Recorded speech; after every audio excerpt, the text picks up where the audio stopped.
Hi, this is Aaron Marshall with Ratio Christi here at UNC Wilmington. In our previous video, we looked at what truth is and 6 truths about truth. But in this video, I want to look at something even more fundamental, or just as fundamental as that. And all of this material comes from Greg Kokel with his ministry, Stand to Reason Ministries, an excellent ministry. If you haven't read his book, Tactics, you need to get that today. Greg Kokel, K-O-U-K-L. Greg has a great question, a great paper that he talks about when he says, truth is not ice cream. Now, what does he mean by that? If I were to say to you, ice cream is delicious, what am I really saying?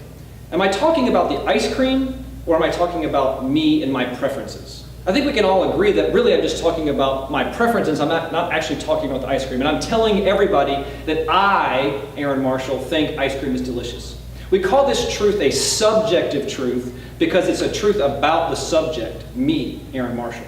Now, if I were to change the claim now to say ice cream cures cancer, I'm no longer talking about my preferences. I'm not talking about the object, ice cream, and I'm saying it has the properties that would cure cancer.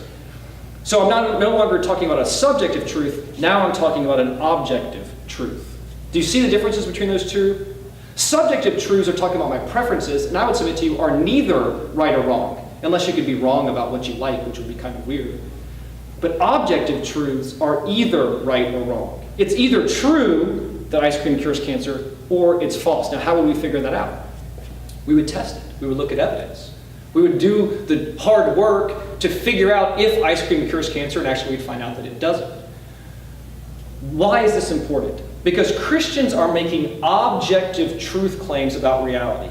We're saying it's objectively true for all people at all times and all places that Christianity is true. We're saying it's objectively true that Jesus existed. We're saying it's objectively true that he died on the cross. We're saying it's objectively true that he rose from the dead 3 days later. I'm not telling you it's my preference. I'm not telling you subjectively what I think is true. I'm telling you what I think is objectively true. Now, you can be wrong about those claims, because remember, objective claims can be either right or wrong.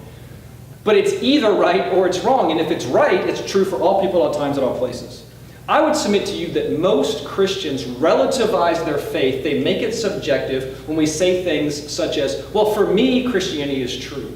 Or my truth is Christianity, you can believe what you want. That's a subjective claim. That's not an objective claim.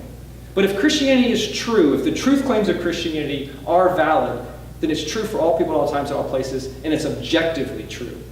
So I would submit to you that truth is not ice cream, and Christianity is more like a drug that cures cancer than it is my preference of whether I think ice cream is delicious or not. So please stop relativizing your faith by using the terminology, I feel, for me, Christianity is true. Use objective claims, because that's the kind of claim that we're making.